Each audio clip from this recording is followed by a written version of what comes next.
You are now listening to Asking for a Friend with TalkDoc, sharing insights through real, honest, and practical ways to improve your communication and relationships. Featuring your hosts, Dr. Pamela Kreiser, Meredith Edwards-Nagel, and Taylor Polindo. So happy to have you back. We have Christopher Faris, everyone. Yay! Round of applause. The legend, the man. Yes. Great to see you. Thank you. Good to be back. Y'all look lovely today. Yeah. Yeah. Oh, that's awesome.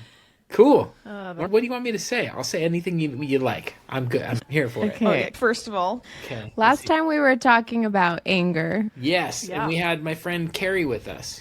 Yes, and we've had her back as well. We really are grateful to you for introducing us. We're a big fan of her. Yeah. Speaking of an imposter, whenever I hear her talk, I'm like, I'm just going to hang up my therapy license because she knows so much more than I ever will. I'm good. Out. It's been real. Yeah. She's a good one. Okay, do you want to remind our listeners a little bit about yourself and the work that you do? I would love to. My name is Christopher Faris. I'm a licensed marriage and family therapist practicing in Orange County, California, but not for much longer. Oh, A lot of changes have happened in my world. There's a lot of fun things about my life in terms of things about my family. I can divulge or keep secret any of that you prefer. But over the last couple of years or so, especially the last 6 months, I've gotten really into making YouTube content. I have a channel called Mort's Garage, and very much not related to therapy content, and yet I can't help but bring in therapy content to it. It's about collecting old video games and the community that's around that and the kind of business side of it of sourcing stuff for cheap and then reselling it for a little more and talking about the history of all this stuff. I have a video that came out a few weeks ago where I made an argument about the reason that we like all this old stuff is because of these big emotional reasons, not because of the qualitative reasons of the items themselves or the financial reasons, which involved a full explainer on Pavlov and his dogs and an interview with my mother at the end who was nearly killed in a car accident 20 years ago. oh wow. And talking about how that trauma association with the games that my brother was playing at the time interconnects into making me want to spend more money on all of this stuff that nobody, let's be honest, needs, and I'm a giant nerd for it. But I don't care. I'm having a good time. Mort's Garage. Mort's Garage. Yeah. Yeah. Okay. You're very entertaining on there, I will say. That's my dream, is to make a channel that whether or not you care about video games, that you are entertained. And it's because of I used to drive to and from my first site where I was collecting my hours as a therapist. And on the road, I would be listening to Petros Papadakis and Matt Money Smith, who are big sports guys. I don't really care about sports, especially in the manner and fashion in which they talk about it, but I love hearing them talk. They're so entertaining in and of themselves. I hope I can do that with what I create. But it's led to this whole love around creating content, and it's now led to a thing where I'm consulting and advising with different brands and different groups on how to create YouTube content. It's taught me a lot about how do algorithms work, what kind of content is YouTube content versus Netflix content. A lot of that creative spark came because I was needing to get something creative in my life after my kids were cast in the film Asteroid City as Tom Hanks' grandkids, Jason Schwartzman's kids, and one of my favorite directors of all time, Wes Anderson's film. We got to live in Spain for 2 months and watched artists at the highest caliber work. And I was like, okay, I need to, tinnitus be damned, I have to get back into creating things. So Wow, big life change. yeah, and I love it. It's fun too because therapists in general don't make great content on YouTube, but they could, and they should. Some exceptions, there's some good ones out there, but the way that you can do artistically creative and educationally evidence-based informed content is so vast, and there's so much opportunity for that on YouTube. There's a bit of a science to it as much as there is an art, and I think, I wouldn't say I've cracked the code by any means, but I would say I can point to things and go, oh, if we do this different and that different, we can probably figure out some growth for you and getting you an audience. So I started a production company called Dreampool Productions, and it's my wife and I, and we have a lot of really exciting projects that we're doing that are mostly around YouTube with like big brands and other fun things like that. nice. Wow. Mort's Garage, Okay. Dream Pool Productions. So now I feel like an imposter. I know. We've got a YouTube expert, which I don't think we are. So Does this go up on YouTube? it does. Okay, we'll have a conversation afterwards. Okay. All right. So the subject of our episode today is imposter syndrome. I guess we'd start with, what is it? First of all, I feel like an imposter being here because this is not an area of clinical expertise for me. It's an area I'm aware of personally as I've tried to understand more about it, but there's not an observable clinical definition of this because it's not an actual diagnosis. It's a phrasing that came up, I want to say in like the 60s or 70s by a female clinician researcher who used this phrase to talk to people. I would just simply define it as an imposter is someone who feels like a fraud, and someone with imposter syndrome feels like they are a fraud even when they very much are not a fraud. Okay. What do you think? So undeserving of their position or undeserving of their status, maybe. Yeah. Imagine wearing a uniform for a soccer team and going out, but then feeling, but I don't know how to play soccer. But then it turns out that you're an amazing soccer player. Like the uniforms of life that you wear are what dictate being an imposter. So the skill set, it doesn't really matter if you have it or you don't have it. It's just really your feeling around it. Tell me if I'm wrong, Chris, but my understanding was that it stems from the feeling, but there is actual success that's deserved, but you can't go there for yourself. There's an inability to accept you've succeeded or you've achieved something, even if you have. So like the soccer player, for example, practiced, was on all these teams beforehand, got to their goal and was like, oh, I'm nothing. Yeah, I'm the reason we lose all the games. As soon as you find out who I really am, you're going to kick me off the team. You're going to fire me from the job. You're not going to be my friend anymore. There's this really excellent therapist on YouTube who goes by the handle Healthy Gamer GG. And he's a Harvard-trained, I think, psychiatrist. I could be wrong. And he's brilliant. And he has a great thing on this. But one of the things that he noted was the benefits of having imposter syndrome as well. And so it's interesting when you get into it. I think imposter syndrome, as I understand it, there's quite a bit of shame crossover where that kind of whole thing at the core of shame of, hey, if you really knew me, you wouldn't love me anymore. Being an imposter, having imposter syndrome has a different kind of a nuance to it than just straight shame does. But it's almost like I have so much shame about myself and I always feel like an imposter, but I think that's a bit of what I would see it as. So I got here by mistake, and at any moment people will see who I really am. But then what that does, and this is what Healthy Gamer GG said, he said, what it does is it ends up being this little asset to these individuals, because what they do is they force themselves to perform and achieve so much because they have to constantly fight that imposter feeling. And so in a way, it's this dysfunctional motivator because it's functional and that it makes you achieve. But every time you achieve something, you feel like it makes the stress worse. Like, I got a promotion, now they're really going to find out. So I think there's this really interesting thing that can come with it and how it motivates behavior. That's interesting. So you're reminding me of my early self. When I got my first teaching job at university, I was 21. And by the time I hit that classroom, I was finally 22. Felt very much like the imposter when I was in that position because I was the same age as my students many times, or even younger than them. Yeah. And so I used to joke with my supervisor, they're going to come for me and get rid of me if they find out who I really am. Yeah. And he was like, they're not going to come for you. And I used to say that. Yeah. But that's I taught public speaking. But that's exactly right. I'm in a room full of PhDs. I don't deserve to be here. And yet at the same time, you interviewed and were hired. So you earned that spot, and sensible people ask the questions, knew your credentials, and still hired you, and yet you feel like, oh man, like I should be cleaning the bathrooms, not teaching the students. I like how you said sensible people still hired me. That's the imposter part. Right. They met me and they still hired me anyway. Yeah.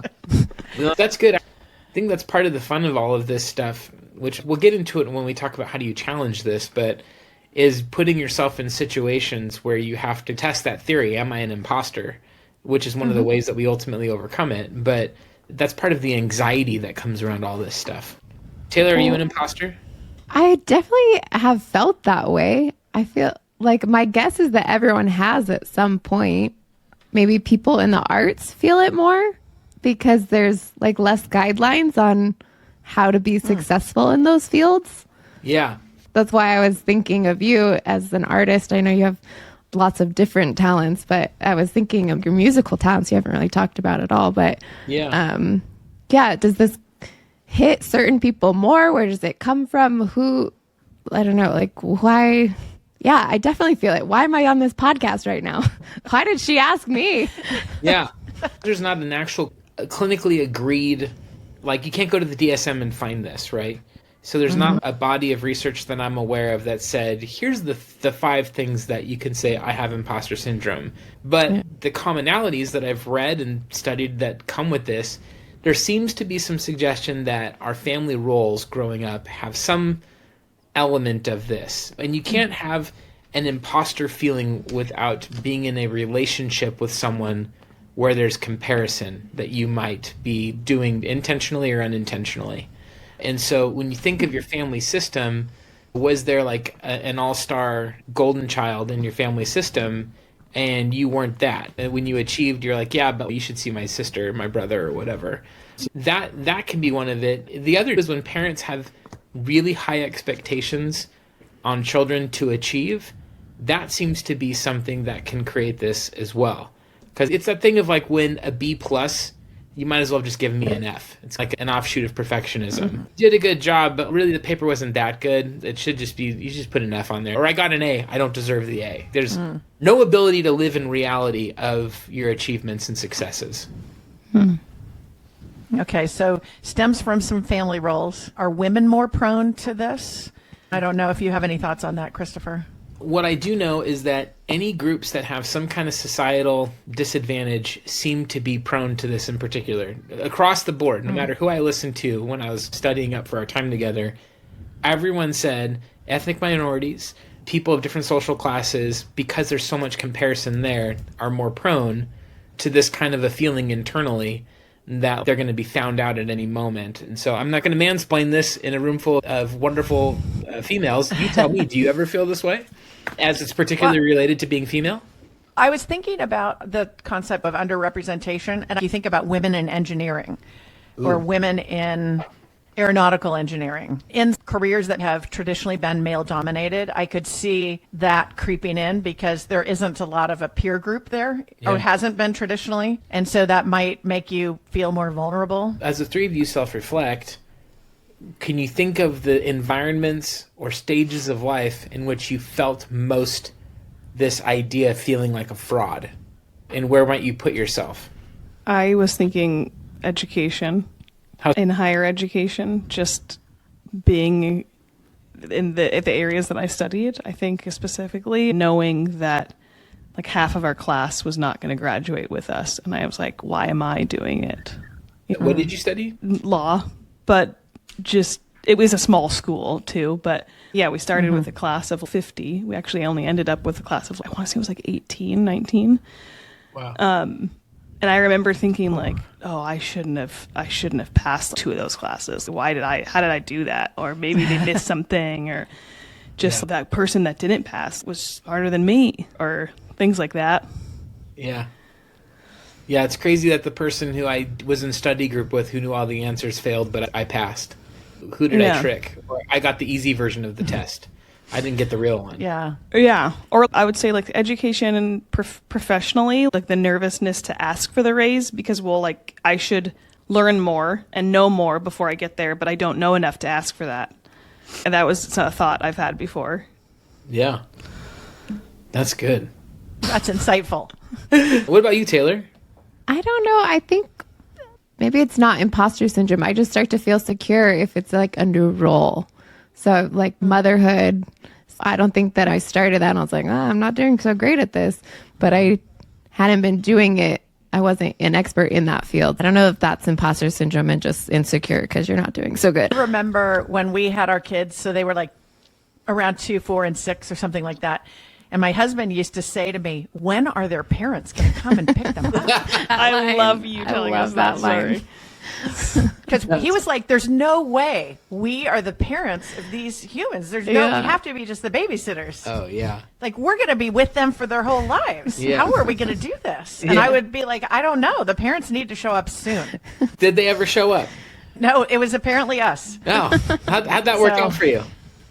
we grew into the role. But I resonate with what you said, Taylor, which is a new role can bring upon some of those feelings. Yeah. And maybe that's where I would say I answer that when I first began teaching at the college level or when I first became a parent. Certainly when I was in the PhD program, that had its moments. Yeah. For sure. I would think anything related to achievement. You think of what we project onto people who have achieved, and we see them in ways that's superhuman, divine even, and in ways that's like they're untouchable, and yet we have a shared common humanity. And maybe they've applied themselves in ways that we go, man, I wish I have that trait or skill or whatever. But at the same time, there's something about that drives that comparison element of it. And it's funny, the word imposter is a very popular word right now with children because of the game Among Us. I don't know if you know about this game, but it's this game that kids play. They make videos about it on YouTube that get millions and millions of views. My kids watch them, where it's a group of people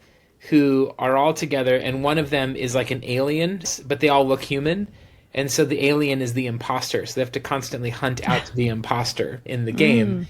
And it's this very kind of funny thing to think, oh, there's a syndrome about that now. That idea that you're an alien in human clothes fooling everyone around you is the emotional social application of that. So then that kind of is related to this syndrome where we might think if people found me out, then they would realize that I'm really the imposter. And that game plays on that. Exactly. That it's the finding out of the alien. Yeah, and then the whole point of the game is to get your teammates together and vote out the imposter and see if you can figure out who it is. But that's my worst nightmare as a playful game, is like everyone around me in my life getting on and going, all right, cut it out. You're not an actual real therapist. You're too much of a nerd. Or you're not a good guitar player, so you shouldn't be playing songs anymore. You're an imposter. We know when you get to diagnostic levels, you're looking at stuff that interrupts your way of functioning and living your life. And all of us have that feeling of feeling like we don't fit in, or we compare ourselves to others and we go, oh, man, I'm not meeting up. But people who have something like this internally, if you look at it as an anxiety disorder, is something that prevents you from functioning. So I can't speak in public because I live in terror of what happens if I do. So though there's not like a clinical diagnosis definition of imposter syndrome, the idea that you feel something internally that I'm going to be found out and it's going to be very bad for me, that I'm faking it and there's going to be consequences for that. Maybe in this case, you see it a lot in high achieving people, whereas maybe in the anxious people, you see it in the ones that retreat the most. So I wonder if it's like some of the nuance, right? If you're anxious, you avoid, but maybe if you feel like an imposter, you overcompensate. I was going to ask that, is this prone to a personality type of person, like the higher achiever type of person or the anxious person? Yeah. I don't know enough to speak on that with any kind of, I can point to X research that says that, but my gut instinct is to say that anxiety disorders, the amount of people that I've treated with anxiety disorders that feel like imposters is correlated much higher than, say, depression. But I think just that anxious sense is that you think of anxiety as a hypervigilance, an alarm that is always on or that is always triggered with the most brief of interactions sets off the alarm. And I think that ultimately that hypervigilance is a part of feeling like an imposter. And it's the thing, too, of you think that people are thinking about you that could care less. That's maybe one of the best things about being on YouTube is I've had jokes and things that I've put into my videos where I'm like, oh, man, am I going to get canceled? Are people going to think that like I actually am this or that or the other thing? So I think that hypervigilance sense is a very relatable parallel to an anxiety disorder where you're watching for danger constantly, but maybe the danger is being found out as a fraud. So I was thinking about the opposite of imposter syndrome. Oh? And I had this funny interaction with someone a couple weeks ago. Someone I met new, and somehow we got on the subject of the podcast, and she said, oh, I should be on your podcast. And I said, oh, okay, great. What expertise would you bring, or what topic would you talk about? And she goes, oh, I would just be on because I'm awesome. And I was like, oh, okay, cool. Like, I didn't know what to say. And I thought, is this YouTube world, there's these different things out there, but some people are imposters. Steelers laugh on that, sorry. No, but when you are that imposter, does that just mean you're arrogant?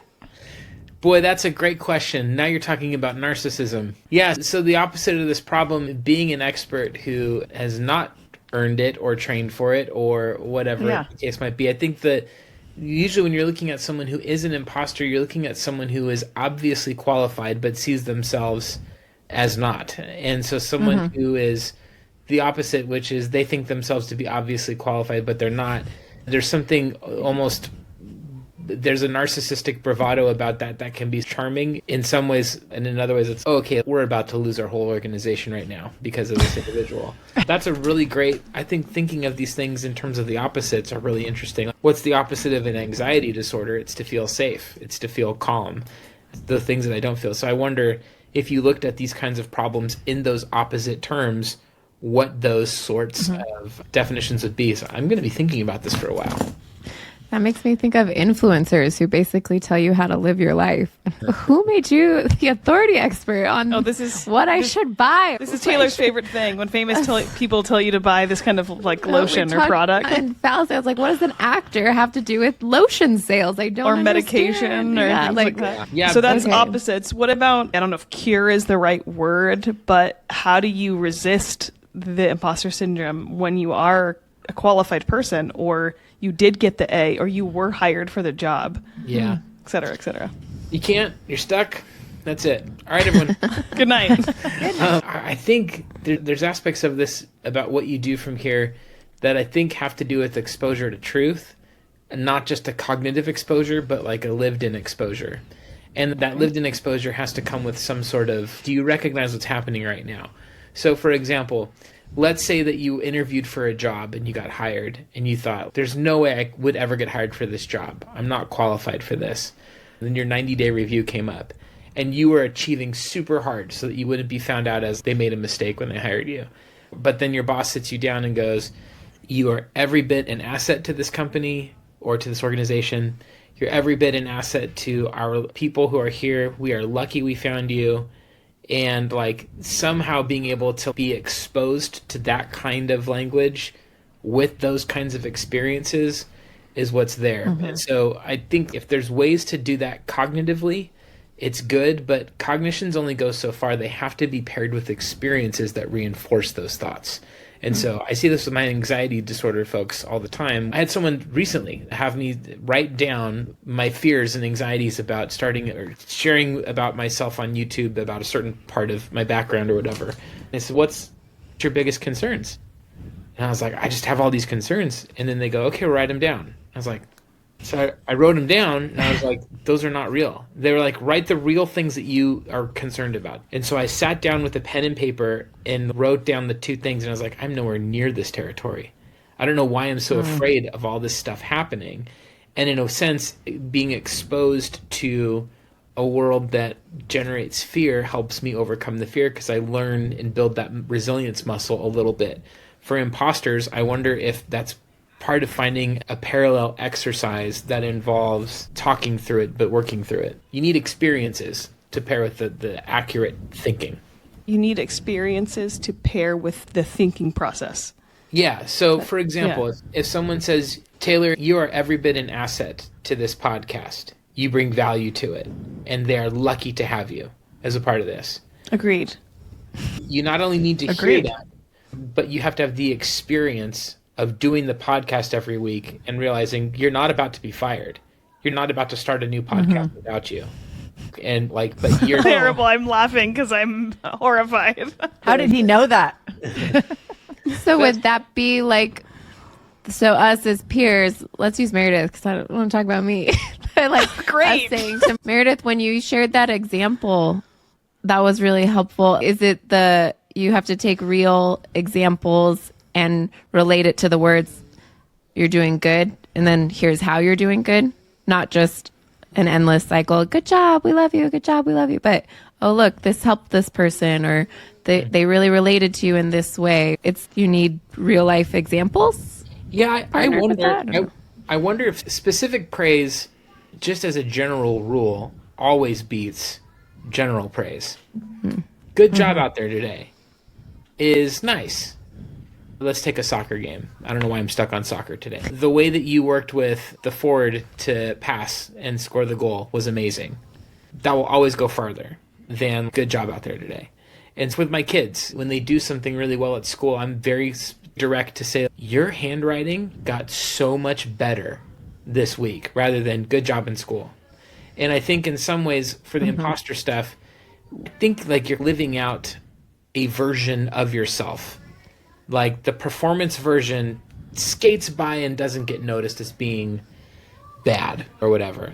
The bad that I think that I am, because I've been comparing myself to the other members of my team or whatever else. It's almost like if altering yourself enough and being recognized as this false version of you is the anxiety of it. Like my achievements were great efforts to fit in, but when you realize I did this to others and it's not really from me, I'll be found out and cast out. I guess like I'm trying, I know it's confusing. I'm still trying to piece it all together, but there's something about false person and real person. And when someone loves and experiences the love of being just the real self, their real person from people that they trust, I think that that's a part of what squashes it, that vulnerability component to this. Because then it's like, I can specifically compliment you, and when you just be yourself and you go, come what may, and then people go, that was great. That seems to squash a lot of this anxiety and performative behavior around being someone you're not. And ideally, but there's even like a fear of, if I give up this imposter syndrome stuff, will that kill my motivation to succeed? Would that be bad? And there's an incentive for it. Like it can be a strength and an asset for people. And so I think a lot of interesting little things around this that could pop up. It seems to me that the worst handling of the imposter syndrome would be to stay internal with it. I don't talk to anyone. I don't get outside data. I just stay closed and I just stay in my head, basically. And then I just imagine that everyone else is outperforming me, thinks I'm underperforming, sees me as a negative.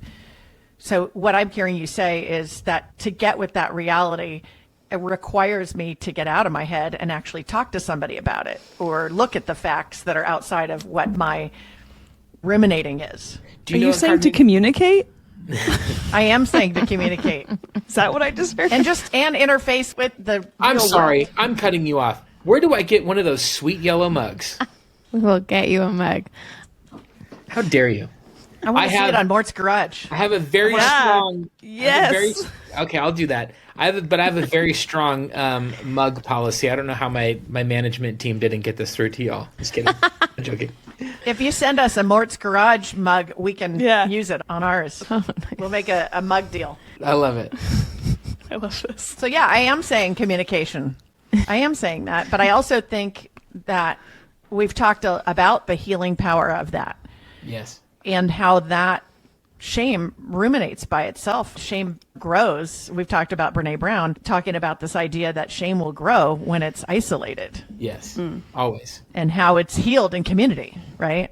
Always. As a general rule about the functioning in life and healing as a general practice, having relationships where vulnerability is practiced, it heals everything.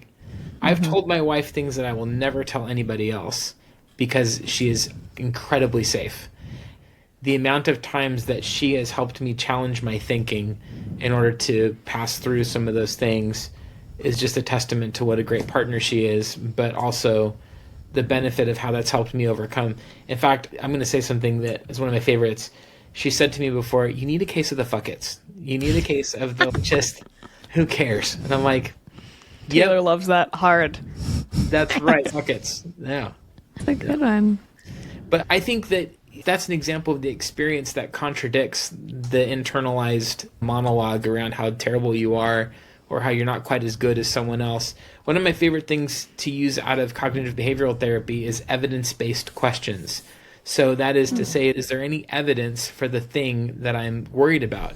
Is there any evidence that I'm going to be fired? Has somebody said, if you do this, then this will happen?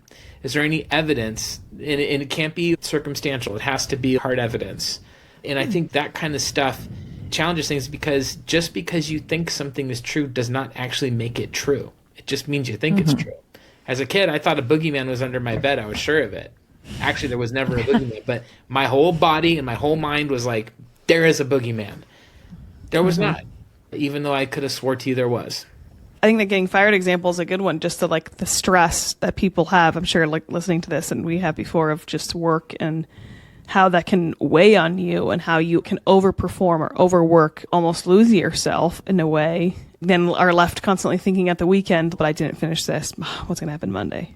Yeah. I know some people like that in my life that I'm like, they work their ass off and still on the weekend, I feel like that's the thought process.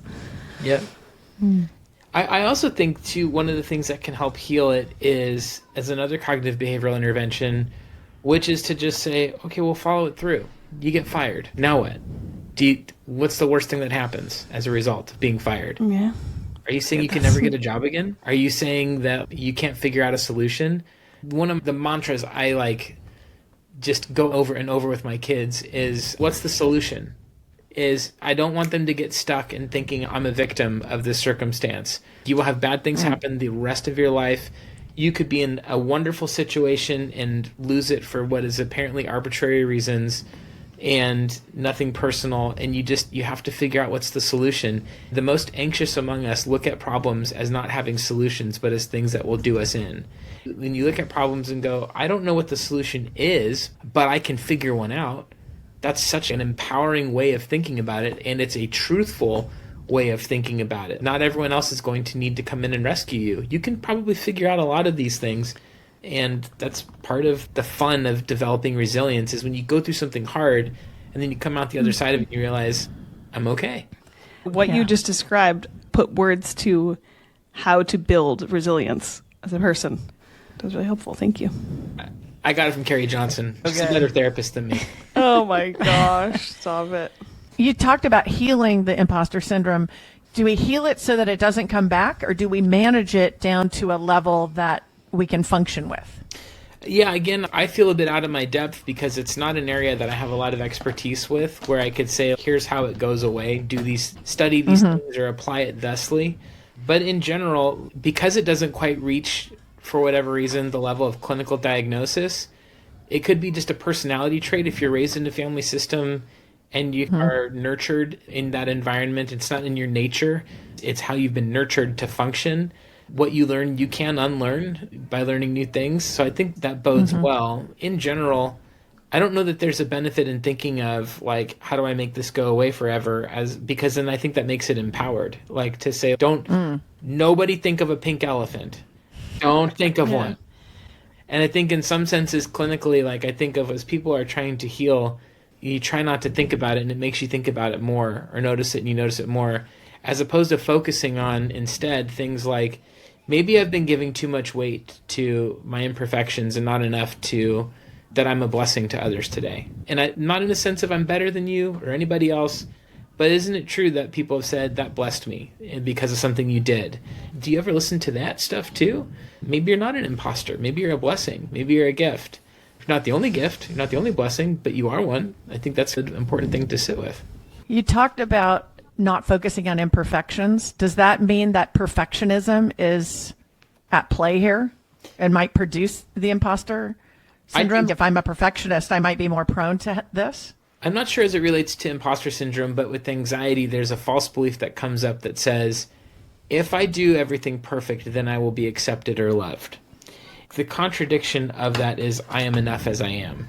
If the imposter's behavior is be motivated to do something in order to achieve so that they don't get fired, they don't get found out, etc., if you turn that off and you're able to just relax and just, I'm enough, it's okay as it is, that ultimately I think is a parallel to that perfectionism, which the behavior of perfectionism is motivated by all that shame, whereas maybe the behavior of the imposter is motivated more by comparison. That's good. That's helpful. What do they say about comparison? It kills creativity. Is that Thief the line? of joy? Thief of joy, right? Yeah. Oh, thief of joy. Oh, Yeah. okay. Yeah. I just think that I'm taking that to parenthood. That one really speaks to me about comparison. And I don't think I was compared a lot as a kid, but you felt it every now and then, and it sucked. And I know it can affect you in a lot of ways. I'm really walking away with that one. I don't want to compare myself to other parents, and I don't want to compare my kids to each other or their friends or whoever. Maybe the functional acting out of this is to compare yourself, but it doesn't create a debt or an anxiety, but it creates an inspiration. Like when I look at how you parent your kids, it inspires me to be a better mom. So it's reframed as more of a positive thing, which implies a great deal of security in ourselves to say, whether I do well or whether I don't do well, like I'm going to take what you're doing and it's going to be a positive thing rather than shoot. Because what competition are we in? Like the only thing that we care about is that I just care about that everybody wins. Or just cross the finish line, because at the end of the day, that's what matters the most. I heard this thing about comparing like parents. It takes away from the village aspect if you're like, I need to be every single role instead of acknowledging each person's gifting. Agree. I'm not the crafty one, or I'm not the baker. And it's, but you have something to offer as well. You don't need to fit every single role. I feel like comparison can, I need to be exactly like 10 people. And I'm like, I can't be 10 people. But I can offer one gift or something to the 10 people. That's awesome. Do you have any resources you want to recommend around this? I know you mentioned the one YouTuber. Healthy Gamer GG is actually a really interesting, he speaks to this kind of gamer audience, but his clinical information is pretty strong just in general. So I like him a lot. But I think in general, if you're looking at family of origin stuff, you're always going to be wanting to explore attachment and everything. But it's hard because I haven't read a book or found a resource that's like the one where in my research, everyone is pointing to the one resource. But I just think if you look at it as a function of anxiety, I think you're ultimately looking at books and studies and conversations around attachment and feeling secure and feeling okay in your own self. I think ultimately, I was at a educational thing, and the person giving the lecture said therapists or psychologists are generally looking for things to help develop people towards these three traits: being adaptable, flexible, and secure. That's ultimately the traits of a healthy person. And the secure one, when I think about it, I have this image of a tree that is in the middle, its roots dug into the ground in Kansas, and a tornado whips through. And the leaves might be torn off of that tree, but that tree still stays. Like, it doesn't necessarily get dug out of the ground. Speaking as a Californian who's never been inside a tornado, I don't know if that totally works, but the imagery that I have of it is that no matter what's happening externally, you're so rooted in something that it's okay if things change or change the color of your leaves or remove some of them. You're still pretty firm in yourself of what's there, because you can't stop nature from being nature. But if you're securing yourself and those roots are deep, ideally that level of security helps you function better. Thanks for coming on, Christopher. We have learned a lot, and we appreciate your time. And for anyone listening that happens to find my YouTube channel, I'm curious how long you can make it through a video before you get bored and click off. I'm checking it out. I'm looking it up. Oh, that's awesome. It's very entertaining. Yes. Cool. We will put it in the show notes to make sure that it's there. Good. I like it. Awesome. Thanks for having me. Chris. Thank you, Christopher. You. Once again, thank you for joining us today. Please remember to rate, share, and subscribe to our podcast. And thank you for listening to Asking for a Friend. Let us know what you thought of the episode. Our email is hello@afafpodcast.com. This show is for educational purposes only and is copyrighted. Written permission must be granted before syndication or rebroadcasting. Thanks for listening to Asking for a Friend with TalkDoc.